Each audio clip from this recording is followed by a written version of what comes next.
Et on démarre tout de suite avec le débat politique de ce 19-20. Bonsoir à vous, Cyrielle Châtelain. Bonsoir. Vous êtes députée écologiste de l'Isère, présidente sortante du groupe Écolo. En face de vous se trouve Roland Lescure. Bonsoir. Bonsoir. Ministre délégué chargé de l'industrie et élu député des Français établis hors de France. Et nous sommes également avec moi sur ce plateau pour décrypter et animer ce débat nos deux éditorialistes politiques, Gilles Bornstein et Jean-Jérôme Bertolus. Merci à vous. On commence tout de suite donc avec cette lettre que le président Emmanuel Macron a adressée aux Français cet après-midi dans la presse quotidienne régionale. On peut y lire cette phrase, notamment « Personne ne l'a emporté, aucune force politique n'obtient seule une majorité suffisante ». Cyrielle Châtelain, est-ce que vous êtes d'accord avec le président de la République ? Non. Je ne suis pas d'accord avec le président de la République, pour deux raisons. La première, c'est qu'il y a eu un vote des Français par deux fois. La première fois lors des élections européennes, où l'échec a été tellement fort qu'Emmanuel Macron a dissous l'Assemblée nationale, puis un deuxième lors du premier tour des législatives, où clairement a été marqué un rejet de la politique d'Emmanuel Macron. Et donc je pense que ça, c'est une des choses qu'on doit lire du scrutin de ces deux élections. Donc moi, je ne lis pas dans cette lettre déjà la reconnaissance de cet échec et de la volonté de rupture des Français. Et la deuxième chose, c'est qu'il y a une force qui arrive en tête. Alors certes, pas avec une majorité absolue, mais il y a une force qui arrive en tête et c'est le nouveau Front populaire. Et Emmanuel Macron et ses soutiens ont gouverné pendant 2 ans avec une majorité relative. Et bien cette fois-ci, la force en tête, c'est le nouveau Front populaire. Une réaction, Roland Lescure ? Moi, j'ai déjà eu l'occasion de le dire ce matin et je pense qu'il faut le dire et le redire. Nous avons perdu. C'est important de le dire parce que parfois on a l'impression effectivement que... Le président de la République ne le dit pas. Vous moi je vous le dis en tout cas, on avait à peu près 100 députés de plus il y a 3 semaines qu'aujourd'hui, donc on a perdu. Mais ce que je dis aussi, et je le disais avant la lettre du président de la République, c'est que personne n'a vraiment gagné non plus. Il y a une force politique qui est arrivée en tête, vous l'avez dit. Elle représente aujourd'hui à peu près un tiers de l'Assemblée nationale, donc c'est pas une majorité relative, c'est une minorité. C'est la plus grande des 3 minorités, mais c'est quand même une minorité. Et moi, j'ai fait campagne là-dessus. Je le redis depuis 3 jours. La seule manière de gouverner une assemblée telle qu'elle est sortie des élections, c'est de trouver une coalition. Ok, mais alors on y reviendra à la coalition. Donc de ce point de vue-là, je suis d'accord avec le président de la République. D'accord, mais dans la phrase qu'on a commentée, il y a personne ne l'a emporté. J'ai regardé tout à l'heure l'étape du Tour de France. Vingegaard l'a emporté de 3 cm sur Pogacar. C'était peut-être 3 cm, mais il l'a emporté. Donc comment est-ce que vous êtes d'accord avec le président de la République quand il dit personne ne l'a emporté, alors que certes la victoire est ténue, elle n'est pas énorme, enfin la gauche aujourd'hui a 20-30 sièges d'avance sur vous. Est-ce qu'il ne faut pas dire d'accord, c'est pas gouvernable, mais la gauche l'a emporté. Non, mais c'est pas une course de vélo là, c'est la démocratie. Moi, il y a 26 pays de l'Union européenne qui fonctionnent différemment de ce que vous venez de décrire, qui est que quand il n'y a pas de majorité absolue qui se dégage, on essaye d'en trouver une en faisant une coalition. Je termine. Ce n'est pas de ça dont je vous parle. Non, mais si c'est les mots. Voilà. Donc, je l'ai dit et je le redis, il y a une force politique qui est arrivée en tête, c'est le nouveau Front populaire. Mais je l'ai dit il y a 5 minutes, je vous le redis. Est-ce qu'elle est suffisamment Donc il y a un vainqueur. Mais même dans les autres pays européens où il y a des coalitions, il y a un vainqueur sur lequel se fait une coalition. Bien sûr. Mais aujourd'hui, est-ce qu'il y a une force politique capable de gouverner la France seule ? Je ne le pense pas. Et je ne pense pas qu'on puisse gouverner. On a essayé, nous, à 250. Ça n'a pas été facile et ça n'a pas duré. Je suis convaincu que personne ne peut gouverner la France aujourd'hui avec moins de 200 députés. Non, mais... Après, il faut élargir. Et j'aurais tendance à dire, effectivement, c'est sans doute à vous, d'abord, d'essayer d'élargir. Mais à 200, ça passe pas, c'est tout. Est-ce que donc, c'est parce que le président dit 2 choses. Personne n'a gagné. Donc là, on vient d'entendre que vous considérez que c'est faux. Et vous considérez que c'est assez faux. La deuxième chose qu'indique le président de la République dans sa lettre aux Français, c'est qu'il demande à ce qu'il appelle les forces républicaines. Voilà, on va le voir. Et on va le voir, voir s'afficher cette phrase à l'écran. De discuter. Est-ce que, tous les deux, vous êtes d'accord sur ce principe de se parler, d'échanger sur la possibilité de former un nouveau gouvernement ? La première chose, c'est que moi, je suis ravie d'entendre que le président veut discuter. Je suis désolée, depuis 2 ans, on entend ça. Majorité de projets, discussion à l'Assemblée nationale. La vérité, c'est qu'il faut le reconnaître. Pendant 2 ans, vous n'avez pas fait ça. très clairement, vous n'aviez pas de majorité et vous avez voulu gouverner seul. Donc nous, ce qu'on dit aujourd'hui, c'est qu'il y a une force qui est arrivée en tête, que le président de la République doit appeler le nouveau Front populaire à nommer un Premier ministre, et je pense que le nouveau Front populaire doit le faire extrêmement rapidement. Et à partir de là, oui, et on doit avoir un nom. Moi, je pense que demain, il faut que nous soyons en capacité. Oui, je pense qu'il faut que nous soyons en capacité de proposer un nom, un gouvernement, une équipe, parce que les Français ont besoin de stabilité. Vous aurez un nom. Non, moi je pense que demain nous devons avoir un nom. Et vous y croyez? Oui. Mais moi, alors je ne sais pas qui ça sera. Ce que je pense, c'est qu'aujourd'hui ça fait... C'est tenté. Non, mais en fait, comment ça fonctionne? C'est-à-dire que moi je pense que ça fait 4 jours qu'on discute, qu'il ne faudra pas un nom, mais plusieurs, avec une équipe gouvernementale solide et cohérente, et que je pense qu'aujourd'hui on arrive au moment où, après avoir fait campagne, après avoir pris le temps de discuter, nous arrivons au moment où nous devons dire aux Français qui nous proposons pour gouverner le pays. Voilà, ça c'est mon premier sentiment. La deuxième chose quand même sur la coalition, c'est dire que quand la gauche est au pouvoir, et c'est dans son programme, le Parlement, l'Assemblée nationale redevient le cœur de la République. Et que oui, il faudra discuter avec ce Parlement, parce que oui, une 6e République que nous souhaitons préfigurer, c'est une République où le Parlement retrouve toute sa place. Roland Lescure, qu'est-ce que vous répondez à ça? Deux choses là-dessus. Sur les 2 dernières années, d'abord, on n'a pas été complètement dysfonctionnel, on a voté des lois, vous avez même, vous, et ça n'a pas été le cas d'autres de vos groupes, les Insoumis, pour ne pas les citer, voté des lois proposées par le gouvernement, notamment par Agnès Pannier-Runacher sur les énergies renouvelables. Nous sommes abstenus. Je termine. Non, je vais préciser, nous sommes abstenus parce qu'elle n'était pas suffisamment... En tout cas, on a pu... une partie de la gauche a voté pour ça. Non, mais on a pu voter des lois. On a pu voter des lois à l'Assemblée nationale, mais c'est vrai, et je le regrette, parce que, y compris pendant ces 2 ans, moi j'ai appelé pour qu'on essaye de former une coalition. Il faut être 2 pour danser le tango. Former une coalition, ça veut dire qu'il y a des gens qui avancent vers les uns et les autres qui avancent vers les autres. Et on n'a pas été capable de faire ça. Là où je vous rejoins, c'est que je pense que cette dissolution, elle a inventé la démocratie parlementaire à la française, j'allais dire malgré nous, et peut-être même malgré le président de la République. Et donc aujourd'hui, je vous rejoins. Le pouvoir, il est au Parlement. Mais la responsabilité des hommes et des femmes politiques, elle est aussi au Parlement. Et aujourd'hui, je suis malheureusement dans l'obligation de vous dire qu'à 200, quel qu'il soit, que ce soit chez vous ou chez nous, on ne gouvernera pas la France. Donc soit on est capable, effectivement, au Parlement, entre forces politiques, de constituer des coalitions alternatives, et moi j'en ai une en tête, vous en avez peut-être d'autres, soit on arrivera à un blocage. C'est naturel. Donc aujourd'hui, dire juste, j'ai une équipe, j'ai 200 députés, j'en appelle aux Français qui ont voté et qui nous ont envoyé exactement ce message-là, puisqu'ils nous ont dit...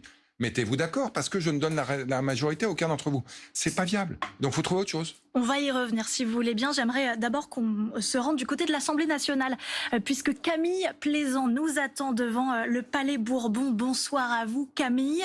On aimerait savoir un peu quelles ont été les réactions des députés à cette lettre adressée aux Français par Emmanuel Macron ce soir. Eh bien, écoutez, Pauline, avant de parler des réactions des députés, peut-être parler de la forme de cette lettre. C'est la première fois que le président de la République s'exprime devant les Français depuis les élections législatives sous la forme d'une lettre. Vous l'avez dit, publiée dans la presse quotidienne régionale.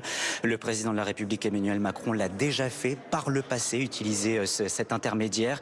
Dans le fond, et on peut y comprendre en fait qu'Emmanuel Macron impose clairement son calendrier, trouver des accords, créer une coalition, bâtisser une coalition, et je serai en mesure de nommer quelqu'un à la tête de Matignon comme Premier ministre. Alors maintenant, depuis 2 heures que cette lettre a été publiée, que l'ensemble des députés de l'Assemblée nationale ont pu la lire, forcément les réactions vont bon train. Je vous propose d'écouter dans l'ordre Éric Coquerel, député de la France Insoumise, et Jean-Philippe Tanguy, député du Rassemblement national. Tenter je ne sais quelle diablerie pour que ceux qui ont été battus gardent le gouvernement, voire même, j'ai cru comprendre, essayent de garder la présence de l'Assemblée, serait vécu par les Français comme un déni de démocratie et une véritable forfaiture. Et on ne joue pas avec la démocratie comme ça. Il faudrait que tout ce personnel politique qui s'entend sur le dos des Français se souvienne qu'il y a un seul souverain en France, c'est les citoyens et les citoyennes. Et donc les citoyens et citoyennes, ils ont voté. Les partis du système, qui d'ailleurs avaient eux-mêmes soutenu l'élection d'Emmanuel Macron à 2 reprises, ont cherché à détourner ce vote. Et maintenant, nous en payons tous collectivement, comme nation, comme pays, comme peuple, la lourde facture, à savoir que le pays est paralysé. En tout cas, une chose est sûre, Pauline, c'est que le président de la République, Emmanuel Macron, a raison lorsqu'il dit dans sa lettre que cela va prendre beaucoup de temps, puisque vous avez pu l'entendre, 2 blocs distincts sont totalement opposés à l'idée de construire une coalition, signe donc que cela va donc prendre beaucoup de temps à se mettre en place. Merci beaucoup Camille Plaisant. Depuis l'Assemblée nationale, une réaction Cyrielle Châtelain à ce qu'on vient d'entendre, ces positions exprimées par ces députés surpris par cette prise de parole, en tout cas cette prise de parole écrite d'Emmanuel Macron aujourd'hui? Encore une fois, il y a une large opposition à la pratique du pouvoir d'Emmanuel Macron. Mais là, ça fait longtemps. Moi, je voudrais quand même plus revenir sur les propos du représentant de l'extrême droite. Les Français, ça fait maintenant aussi plusieurs élections qu'ils ont un message clair, c'est pas d'extrême droite au pouvoir en France. Voilà. Ils l'ont dit lors de l'élection présidentielle en 2017, ils l'ont dit lors de l'élection présidentielle en 2022, et ils viennent de le réaffirmer avec une mobilisation extrêmement forte. Et ça, c'est un mandat qui, je pense, nous oblige. Je considère, moi, que le président de la République n'a pas été fidèle à ce mandat. Je le dis, ces 2 dernières années, la loi immigration, en reprenant une proposition de RN. La situation est suffisamment compliquée pour qu'on parle de l'avenir. Non, mais donc, je voulais vous parler de l'avenir. C'est-à-dire qu'il y a un mandat, je pense que le président de la République n'a pas respecté. Moi, je pense qu'on doit le respecter. Par exemple, il y a une chose très claire pour les écologistes, et je pense pour l'ensemble de la gauche, c'est que, étant donné que les Français ont parlé, l'extrême droite ne doit accéder à aucun poste dirigeant au sein de l'Assemblée nationale. Pas d'extrême droite au pouvoir, au plus haut poste de la République. Comment vous pouvez expliquer qu'avec 180 députés, vous allez avoir tous les pouvoirs en France, et que eux, avec 130 députés, ils ne peuvent même pas avoir une présidence de commission? Ça s'appelle le Front républicain et c'est ce qu'ont fait l'immense majorité des Français en se mobilisant très fortement. Je pense que c'est un mandat et le signal a été l'extrême droite est incompatible avec notre République. Si elle est incompatible avec notre République, ils sont députés, ils le resteront. Par contre, nous, en tant que députés, nous n'allons pas nous mettre d'accord dans un cénacle pour les faire progresser au sein de cette République. Nous devons maintenir ce cordon. Vous êtes d'accord pendant l'exclure, parce que ça n'a pas été le cas en 2022, juste après l'élection législative. Les troupes macronistes à l'Assemblée, vous le savez, ont favorisé l'élection de... Je suis désolé, c'est pas au bon niveau. Monsieur Coquerel qui dit ils vont s'entendre pour avoir la présidence de l'Assemblée nationale, c'est la seule fois où je suis d'accord avec Monsieur Tanguy, là, le peuple est souverain. Le peuple, il a dit 2 choses. Un, et je suis d'accord avec... sanitaire. Non, laissez-moi terminer, ce que je pense c'est important. Il a dit pas de Front National. Et il y a des gens qui votaient pour vous, qui ont voté pour moi, des gens qui votaient pour moi, qui ont voté pour vous. Et merci à eux, bravo, chapeau, le Front républicain a tenu. Et la deuxième chose qu'ils nous ont dit, c'est je souhaite pas le Rassemblement national, mais je ne souhaite pas non plus donner le pouvoir à l'un ou l'autre d'entre vous. Donc débrouillez-vous, trouvez autre chose. Et moi, c'est ce dont je suis convaincu. Et je peux vous dire que c'est ce qui se passe dans tout. Moi, j'ai vécu 10 ans au Canada. Oui, mais là, la question, c'est celle du Front républicain au sein de notre institution. Qui va être le premier questeur de l'Assemblée nationale? C'est pas ça que j'ai dit. Non, mais la question, c'est... Non, mais la question, c'est le Front comment on gouverne la France? D'accord, on va y aller. Non, mais pour moi, c'est l'essentiel. D'accord, mais est-ce que... Et si, dès le départ, on est concluons cette histoire, pardon, il faut que je parle devant le micro, concluons cette histoire de cordon sanitaire. Est-ce que vous êtes d'accord avec Cyrielle Châtelain quand elle dit aucun poste à l'Assemblée pour le Rassemblement national? Oui, non, c'est facile. Après, on parlera du gouvernement. C'est facile, on n'a même pas encore, nous, et je ne sais pas si vous l'avez fait vous, élu notre président de groupe. Mais vous pouvez avoir une conviction sans avoir de président. Enfin, j'espère que vous avez un avis sur la question sans avoir besoin d'un président de groupe. Voter, mais ce que je vais voter importe peu à ce stade. Je comprends pas pourquoi vous voulez pas. Non, moi la question que je vous pose, je pense que c'est pas du bon niveau. Mais si, excusez-moi, juste je me permets, parce que moi j'ai voté Emmanuel Macron au second tour de l'élection présidentielle 2 fois. J'ai été trahi. Je le dis, j'ai été trahi lors de la loi immigration, très clairement. Donc la question qu'on vous pose, c'est tous les électeurs, nos électeurs qui ont voté pour vous, est-ce qu'ils peuvent compter sur vous pour continuer le Front républicain? C'est ça la question. Et je pense que c'est être à la hauteur du mandat. En tout cas, ils pourront compter sur les écologistes et sur la gauche. J'ai été le premier, au soir du premier tour, de la majorité, à dire désistement du 3e, quel qu'il soit, on vote pour le premier ou le second. Et nous l'avions dit même avant le premier tour. Nous l'avions dit même avant le premier tour. Et je pense que de ce point de vue-là, j'ai de leçons à recevoir de personnes. Je suis extrêmement ferme. Je fais de la politique, pour lutter contre le Front National, et 2, accessoirement quand même, pour essayer de transformer la France. Mais je pense qu'aujourd'hui, je suis désolé, c'est pas du niveau. Oui, mais donc il n'y a pas de clarté. Je suis désolé, dans votre réponse, il n'y a pas de clarté. Sur ces élections, on a besoin de clarté. Moi j'ai besoin qu'on élise un groupe. Contre l'extrême droite, on a besoin de clarté. Et je peux vous dire que j'espère que notre président de groupe nous proposera une position claire et qu'on votera entre âme et conscience pour une position extrêmement claire. Il y a quand même quelque chose que je ne comprends pas. Vous avez effectivement au soir du donc vous devez à peu près imaginer là où je suis. Ben voilà, et moi, effectivement, vous avez donné une position personnelle avec courage. Et donc je pense qu'elle est assez claire. Et donc qui n'était pas celle du président de la République. Donc pourquoi vous ne donnez pas votre position personnelle? Parce que je la réserverai à mon groupe. Où je viens de me rattacher d'ailleurs, j'ai réfléchi une 48 heures. Oui, parce que ce matin, vous n'étiez que 30. Hein. Et donc on va être un peu plus, je pense. J'espère qu'on va organiser une élection très vite, qu'on aura un président de groupe, qu'on aura ce débat au sein du groupe, qu'on le tranchera. J'espère qu'il sera tranché selon mes convictions. Mais je crois à la démocratie, je crois au vote, et je crois aussi juste une petite parenthèse. On nous a envoyé un message très fort. Vous serez à l'Assemblée le 18 juillet. Pardon, excusez-moi, mais si le seul sujet sur lequel on se chicane sur le plateau, alors que les Françaises et les Français viennent nous envoyer le message qu'ils ont envoyé et que l'heure est très grave, c'est qui sera le premier questeur. Non mais c'est pas ça. Non, je suis désolée. Non mais c'est vrai, on va passer. Bon, non mais je suis d'accord, mais je veux pas qu'il amortisse le sujet. On a pas eu la réponse, on va passer à autre chose. Je suis d'accord, la question. Quand Roland Lescure vous dit, on ne peut pas gouverner à 200, on a essayé à 250, ça a été compliqué. Comment vous pouvez expliquer que vous allez pouvoir gouverner à 200, y compris avec des insoumis dont vous savez qu'ils seront censurés dès que l'un montera à la tribune? Alors, la première chose, c'est qu'on a fait un front républicain, vous l'avez dit. Il y a de très nombreux candidats de la France insoumise qui sont désistés pour permettre l'élection de candidats Renaissance. Donc j'espère qu'ils ne censureront pas a priori des ministres de la France insoumise. Ils ont dit qu'ils le feront. Mais non, mais oui, mais c'est très peu républicain pour le coup. C'est-à-dire que les personnes qui ont permis. Première chose. La deuxième chose, comment on va faire? Vous avez raison. Vous avez voulu passer en force. Nous, on pense qu'il faut un gouvernement. Quand pendant 2 ans, vous êtes passé en force sur l'ensemble des choses. Nous, ce qu'on pense, c'est qu'on a un programme où il y a des majorités possibles. Si je prends par exemple, redonner des moyens à l'école pour réduire le nombre d'effectifs par classe, je pense qu'on est d'accord. Si on dit qu'il faut un plan de sauvetage de l'hôpital... Comment vous le financez? Je finis. Non, mais déjà, est-ce que vous êtes d'accord pour donner des moyens pour réduire le nombre d'effectifs par classe? Deuxièmement, sauvetage de l'hôpital pour éviter la fermeture des urgences. La massification... Non, mais c'est ça la question. Ce qui va être présenté à l'Assemblée nationale, la massification... Non, est-ce que je peux finir? Je m'excuse, est-ce que je peux finir mon développement? Après, vous pourrez me répondre. Juste, par exemple, la massification de la rénovation thermique des logements. Si vous êtes pour, nous aurons une majorité. Et comment on finance? Mais nous l'avons dit, toute notre campagne. Les dépenses, il y a des recettes. Et oui, nous assumons, et j'espère que vous assumerez avec nous, de mettre de la justice fiscale dans ce pays et que chacun contribue à la hauteur de ses revenus. Matraquage fiscal. Non, c'est pas du matraquage, j'ai dit de 40 milliards d'euros. Dont je regrette la non-élection en passant. Ou M. Mélenchon, vous avez entre 100 et 200 milliards de dépenses supplémentaires. Donc vous avez mécaniquement entre 100 et 200 milliards de recettes supplémentaires. Mais depuis, ça a été affiné. Les 200 milliards ont été... Non, mais entre 100 et 200, c'est pour ça. Je vous non, mais donne depuis, même pas ça a été affiné, puisque ça avait été chiffré, donc il n'y a pas de souci. On a entre 100 et 200 milliards de recettes supplémentaires à trouver. Ça, c'est du matraquage fiscal, c'est pas de la justice. Donc, évidemment, dès qu'on rentre dans le détail, vous vous rendez compte que je ne suis pas d'accord sur pas mal de choses. Est-ce que ça veut dire que je suis pas prêt à discuter avec vous? Si.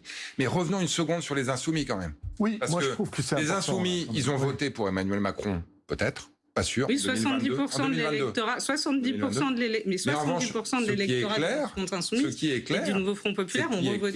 C'est qu'ils ont voté toutes les motions de censure et qu'ils en ont proposé à chaque PLF, à chaque projet de loi des 2 ans qui viennent de s'écouler, ce qui n'a pas été forcément votre cas. Donc ne me dites pas que nous allons composer avec des insoumis avec lesquels on peut travailler, alors qu'eux-mêmes ont refusé, indépendamment du combat sur les valeurs, sur lequel j'ai des profonds désaccords. Mais pendant 2 ans, ils ont refusé tout ce qui venait de nous, ce qui n'est pas votre cas. Une réponse en une phrase. Juste un mot, parce que c'est une question politique, mais en même temps, ça intéresse tous les Français. Quand des collègues de Roland Lescure disent, Gérald Darmanin, Aurore Berger ou d'autres disent, s'il y a un ministre LFI, je vote la motion de censure. Comment, si vous proposez un nom demain ou dans les prochains jours, s'il est appelé par le président de la République à Matignon, comment ce gouvernement pourra-t-il se maintenir? Mais Gérald Darmanin, il est élu parce qu'un candidat France Insoumise s'est désisté. Non, mais c'est ça la vérité. C'est donc qu'ils s'engagent. Non, mais ça n'empêchera pas de la voter. C'est la première chose. La deuxième chose. Dire que vous le regrettez, ça n'empêchera pas de la voter. Oui, mais ça montre qui respecte le mandat donné par ses électeurs. Non, parce qu'on nous dit... Voilà, il y a après une deuxième chose. Vous avez raison. Voter le programme du NFP. Non, mais là je parle de la motion de censure. De la même manière là, on dit la motion de censure. C'est pas de voter mon programme. Non, enfin, je pense non, c'est pas ça. Là, on parle de la motion de censure. On nous dit Gérald Darmanin, élu grâce au désistement d'un candidat insoumis, voterait par principe une motion de censure car il y a des ministres France Insoumise. C'est ça dont on parle. Et la deuxième chose, oui, il y a eu des motions de censure. Les motions de censure étaient toujours sur des politiques. Est-ce qu'on assume la voter voté la motion de censure. Mais bien sûr que il y a eu une motion de défiance parce qu'il y a refus. Dès la DPG d'Elisabeth Borne. Refus du vote de confiance. Cyrielle Châtelain, Roland Lescure, je me permets de vous interrompre. On va y revenir. C'était lié à une politique. Vous demanderez une vote de confiance. On y revient dans un instant. On votera. Il faut qu'on avance. On aimerait. Vous demanderez un vote de confiance? Parce que la DPG d'Elisabeth Borne, première prise de parole d'Elisabeth Borne, il y a une motion de censure déposée dans la minute par Mathilde Panot. Donc, dites-moi. Est-ce que vous voterez avec vous. Moi, ça, alors, est-ce que vous proposez la confiance à l'Assemblée? Si vous proposez la confiance, on verra qui la vote. Il faut que j'aille discuter avec l'ensemble des membres du nouveau Front Populaire. Ça, c'est une question. Après, libre à vous, si nous ne le faisons pas, déposer une motion de censure. Mais là, vous déposerez sur une politique. Moi, mon problème, c'est de déposer par principe au vu de l'affiliation politique d'un membre du gouvernement. Ça, c'est profondément problématique, surtout quand on a tous fait front républicain ensemble. Ça, c'est un problème de principe et je pense que c'est irrespectueux par rapport aux électeurs. On va faire le point tout de suite. On revient à la discussion juste après sur les différentes opinions au sein du camp présidentiel à propos de ce bloc central qui essaie d'être créé avec un reportage qui a été réalisé par Mathilda Idri.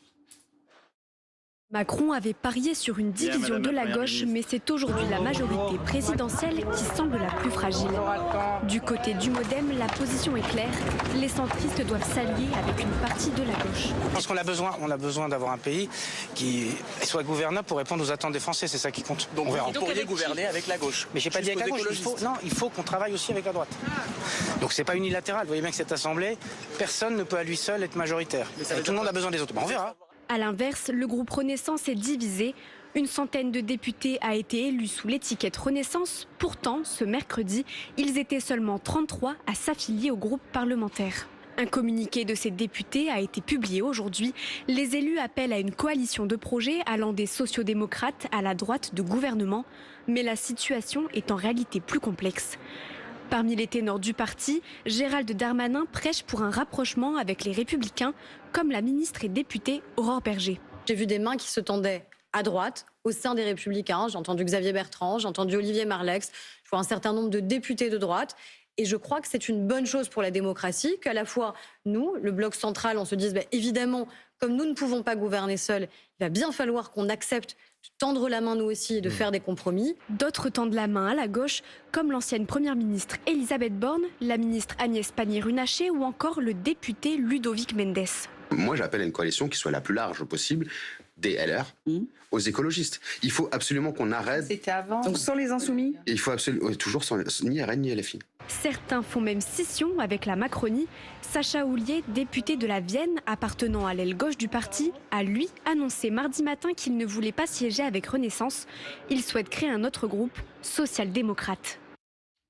Cyrielle Châtelain, Roland Lescure, on entend depuis le début de ce débat que vous avez pas mal de désaccords. Alors finalement, la grande question, c'est est-ce que vous allez être en mesure et en capacité de gouverner ensemble? Question que je vous pose à tous les deux. Je dirais qu'on n'en est pas là, vu la teneur du débat, mais qu'on y arrivera peut-être, parce que dans tous les pays où ça se fait, ça prend du temps. J'entends que certains chez nous veuillent faire alliance avec la droite. Alors, il y aura peut-être 192 députés contre 191 au NFP, mais ce que je dis du NFP sera vrai aussi de nous. Ça ne durera pas plus d'une semaine. Mais vous dites clairement à Cyrielle Châtelain ce soir, oui, je suis prêt, eu égard à la configuration, on n'est pas d'accord avec tout, mais oui, je suis prêt et j'ai envie de gouverner. Mais moi, je peux vous dire que j'ai même une méthode pour le faire. C'est-à-dire qu'on ne sera pas d'accord sur tout. Sur le nucléaire, on ne sera pas d'accord. Bon, ça c'est moins compliqué. Bon, peut-être que pendant 1 an ou 2, on peut éviter de mettre le nucléaire au sommet de la pile. Non plus. Mais on sera d'accord. Mais là, même sur la sûreté du nucléaire, on n'est pas d'accord et c'est un des sujets sur lesquels ils sont passés. Quelle est votre méthode? Donc on met le nucléaire. Vous êtes ministre de l'énergie. Non, vous ne pouvez pas dire ça. On a fait voter une loi en 1 an. Mais du futur, c'est quoi une coalition? C'est de se dire, l'objectif, il est qu'on puisse ensemble voter le budget et éviter les motions de censure. Ça, c'est l'objectif politique. La méthode, c'est de se dire, il y a un certain nombre de sujets sur lesquels on va se mettre d'accord. Pour se mettre d'accord, il faut que moi, je ne perde pas ma base qui m'a élu, et vous non plus. Donc, typiquement, si c'est 64 contre 60, on ne va pas y arriver. Mais on doit pouvoir trouver des sujets sur lesquels on peut s'entendre de manière à travailler ensemble, à condition évidemment qu'on soit capable de constituer un gouvernement. Là, je rejoins ce que vous disiez tout à l'heure, c'est pas juste un Premier ministre, c'est un gouvernement. Et une méthode. Ça se fait en Nouvelle-Zélande, en Allemagne, en Italie, en Espagne, au Portugal, aux Pays-Bas, partout en Irlande, en Angleterre, au Canada, ça fait partout dans le monde. Et parce qu'on a notre système, et là je vais peut-être vous faire je sais pas si c'est un cadeau, mais en tout cas une avancée. Le vrai sujet aujourd'hui, c'est les institutions. On arrive au bout d'une institution où on se retrouve avec un régime de démocratie parlementaire forcée dans un régime présidentiel. Donc moi, je pense que le premier travail sur lequel on doit pouvoir peut-être se mettre d'accord, c'est une refonte des institutions, parce que là, on arrive au bout de souffle. Et je pense que on peut y arriver. On ne sera pas d'accord sur tout. Et peut-être que le nucléaire et la retraite, on n'en parlera pas pendant 1 an et demi, et on trouvera d'autres choses. Le pouvoir d'achat, la sécurité, sur la méthode, les institutions. Mais si on essaie de se mettre d'accord sur tout, c'est sûr qu'on sera d'accord sur rien. Je ne suis pas d'accord. Ça viendra.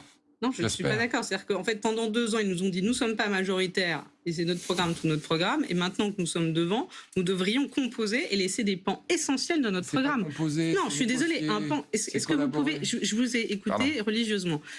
On comprend, il faut par exemple ne pas abroger la réforme des retraites. Si pour le coup il y a un engagement et une demande très forte des Français, c'est qu'on l'abroge. Donc par exemple, ça, oui, nous abrogerons la réforme des retraites. Ça, c'est non négociable pour vous. Bien sûr, c'est non négociable. Alors, juste sur la méthode. C'est non négociable pour vous. Est-ce que vous, parce que quand on négocie, quand on fait une coalition, il faut donner des gages, est-ce que vous êtes prêt à entendre qu'éventuellement il faut bouger sur la réforme des retraites, voire à l'abroger? Roland Lescure. Non, mais si on dit moi c'est 64, vous c'est 60, on n'y arrivera pas. Donc c'est vraiment une pratique de coalition. Enfin, moi, je travaille. C'est pas la question là, c'est l'abrogation de la réforme. Oui, mais je travaille avec des ministres allemands qui sont verts, qui sont écologistes. Ils sont en coalition avec des ministres FDP qui sont bien plus à droite que moi. Mais Roland Lescure, ils arrivent à s'entendre. Il faut accepter les lignes rouges des autres. On le comprend. N'importe qui lit le journal 1 minute sait que l'abrogation de la réforme des retraites, pour ne serait-ce que commencer à s'asseoir à la même table, il faut que vous avanciez. En fait, je ne sais pas si on commence. Est-ce que vous êtes prêt à ça ou pas? Mais nous, on a été élus sur une réforme des retraites à 64 ans. Eux, ils ont été élus pour l'abroger. Exactement. Donc ça veut dire que si on veut constituer une coalition, il va falloir trouver autre chose. Il va falloir parler des carrières longues. Il va falloir parler de la réforme si je peux par parler point. De la méthode, mais si on dit juste c'est 60 et 64, c'est sûr que ça ne marchera jamais. Moi, j'ai pas pu répondre sur la méthode. Je suis désolée. Voilà, je voudrais répondre sur la méthode. Voilà, très bien. Mais juste, je veux répondre sur la méthode et on reprendra le débat sur les retraites. Sur nous, notre méthode, nous voulons un gouvernement du nouveau Front populaire. Pensons que nous sommes la première force politique républicaine de ce pays, que nous devons former un gouvernement. Nous sommes aussi profondément pour le Parlement. Et donc, ça veut dire que les majorités doivent se prendre au Parlement. Et c'est possible. Je vais prendre un exemple. Aurore Bergé était dans les personnes interviewées. Aurore Bergé l'a dit sur tous les plateaux, jamais la France insoumise, etc. Aurore Bergé, c'est cette députée présidente du groupe Renaissance puis ministre qui s'est mise autour de la table avec Mathilde Panot et Mélanie Vogel pour apporter quelque chose d'extrêmement important, c'est la constitutionnalisation de l'IVG. C'est la preuve qu'on peut avoir un gouvernement d'une couleur politique, et donc là, le nouveau Front populaire, puis après avoir des accords même sur des choses très importantes depuis le Parlement, y compris avec des gens qui après font des effets de plateau. Un mot. Le président de la République dit qu'effectivement, les discussions qu'il souhaite vont durer un certain temps. Gabriel Attal va rester Premier ministre, vous allez rester son ministre pendant un certain temps. Question subsidiaire, vous ne serez donc pas à l'Assemblée le 18 juillet. Alors, dans la lettre, il y a... je demande au gouvernement de continuer ses fonctions, qui passera éventuellement en affaires courantes. C'est la distinction entre un gouvernement qui est en charge des affaires, c'est le cas aujourd'hui. Donc moi, j'ai signé aujourd'hui des actes pour... sauver une entreprise dans le nord de la France qui avait un repreneur, et je continue mon travail de ministre. Et si je suis ministre, je suis pas député. Quand on est en affaires courantes, et donc au bout d'un mois, c'est mon suppléant qui me remplace, et pendant un mois, quand on est en affaires courantes, ce que j'ai compris, et ce qu'on m'a confirmé, c'est que les ministres sont aussi députés. Alors, en affaires courantes, ça veut dire qu'on peut rédiger... C'est le cas, vous êtes en affaires courantes. Non, on n'est pas en affaires courantes. Pour être en affaires courantes, il faut que le président accepte la démission du gouvernement. Et il a indiqué dans sa lettre que cette option était clairement ouverte, puisqu'il a dit d'abord gouvernement, puis qui passera, comme sont les usages, en affaires courantes. Donc, il y a un moment donné où on sera en affaires courantes et on pourra siéger au Parlement. Dernière question, Cyrielle Châtelain, les purgés, ce qu'on appelle les purgés du nouveau Front populaire, ont souhaité l'émergence d'un groupe commun avec les communistes et avec vous. Est-ce que vous trouvez que c'est une bonne idée? Est-ce que vous êtes prêt, à accueillir les purgés, donc François Ruffin, Clémentine Autain par exemple, ou Alexis Corbière, et faire groupe commun avec les communistes, avec qui vous n'êtes pas d'accord sur un certain nombre de choses, dont le nucléaire? Alors, je pense que la première chose, c'est qu'il faut qu'un député se sente bien dans le groupe qui rejoint. Je pense que c'est déjà essentiel. Et pour ça, il faut qu'on ait du commun sur le fond, On peut en avoir sur les services publics, sur le partage des richesses. On a un certain nombre de sujets communs. Sur la méthode, on a un fonctionnement très démocratique et sur une aspiration à l'union. Ce qui est sûr, c'est qu'on devra quand même effectivement se retrouver sur le fond, écrire une déclaration politique commune. Nous sommes 33 députés écologistes. Nous voulons une ambition très forte sur l'écologie. On posera un cadre et après, bien sûr, nous discutons. Le problème, c'est plus les communistes que les purs. Non, c'est pas ça. La question, c'est qu'en fait, aujourd'hui, on est dans une situation inédite et on discute. Ils vous ont écrit une lettre. Nous souhaitons vous. Mais en fait, la vérité, c'est qu'ils nous ont écrit une lettre, mais on en parlait le lundi, on en parlait le mardi entre nous, députés écologistes, parce que nous savons. Mais pour savoir si c'est oui ou c'est non, il faut voir si on arrive à écrire une déclaration politique commune. Par cœur, ça fait... Oui, mais vous l'avez dit. Nous, la question, c'est pas les insoumis des insoumis. La question, c'est les députés ultramarins. La question, c'est les députés communistes. La question, c'est ça. C'est l'espace politique d'union autour d'une ligne claire de radicalité et de pratique démocratique. Voilà, c'est ça le sujet. Merci beaucoup Cyrielle Chatelain, merci également Roland Lescure d'avoir participé à ce débat politique. On continue à parler de l'actualité.